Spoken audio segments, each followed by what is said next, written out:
రాబోయే 5 సంవత్సరాలలో ఈ టూరిస్టు పాలసీ వలన 15,000 కోట్ల రూపాయలకు తగ్గకుండా పెట్టుబడులు వచ్చే విధంగా ఆ దిశలో అనేక నిర్ణయాలు ఈ రోజు కేబినెట్ లో ఈ కొత్త టూరిస్ట్ పాలసీని గురించి నిర్ణయం తీసుకోవడం జరిగింది.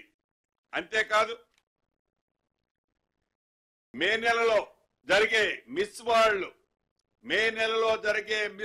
2025 పోటీలకు హైదరాబాదుకి ఏర్పాటు చేయాలని, దానికి ప్రపంచ వ్యాప్తంగా వచ్చే సుమారు 140 దేశాల నుంచి వచ్చే అతిథులకి ఎక్కడా లోటు జరగకుండా ఉండే విధంగా మహా అద్భుతంగా ఆ కార్యక్రమాన్ని ఏర్పాటు చేయాలని కూడా ఈ రోజు కేబినెట్ నిర్ణయం తీసుకోవడం జరిగింది.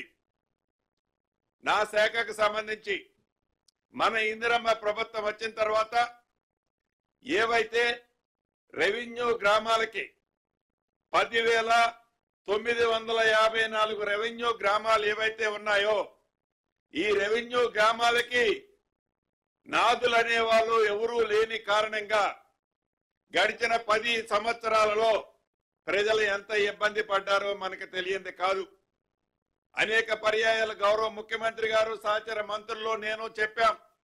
అన్న మాట ప్రకారం ఈ 10,954 రెవెన్యూ గ్రామాలకు రెవెన్యూ అధికారుల్ని నియమించాలని కేబినెట్ లో నిర్ణయం తీసుకోవడం జరిగింది. ఏదైతే గతంలో విఆర్ఏ విఆర్ఓ వ్యవస్థని పూర్తిగా ఆనాటి ప్రభుత్వం డిమాలిష్ చేసిందో దాంట్లో యోగ్యులైన వారందరినీ దీంట్లో తీసుకోవాలని కూడా కేబినెట్ లో నిర్ణయం తీసుకోవడం జరిగింది. అదే రకంగా గంధమల్ల రిజర్వాయర్ కెపాసిటీని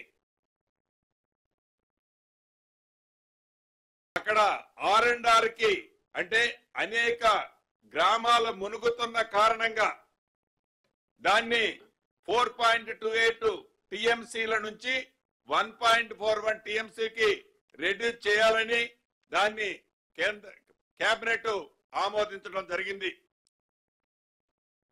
అదే రకంగా పెద్ద గోల్కొండ సమీపంలో ఈఎస్ఐ హాస్పిటల్కి అంటే ఈఎస్ఐ హాస్పిటల్ నిర్మించడం కోసం 5 ఎకరాల 15 గుంటలను కూడా కేంద్ర ప్రభుత్వం ఈఎస్ఐ హాస్పిటల్ కోసం క్లియర్ చేయడం జరిగింది ఈ రోజు కేబినెట్ లో.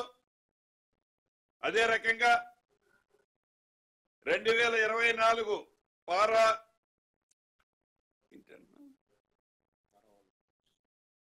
ఒలింపిక్స్ కంస విజేత పతాక విజేత దీప్తి జివాంజీకి ప్రభుత్వం ఉద్యోగం ఇచ్చేందుకు మంత్రివర్గం ఆమోదించడం జరిగింది. ప్రపంచంలో ఏ మూల ఏ క్షణం ఏం జరుగుతుందో వేగంగా తెలుసుకోవడానికి తొలి వెలుగు వాట్సాప్ ఛానల్ ని ఫాలో చేయండి.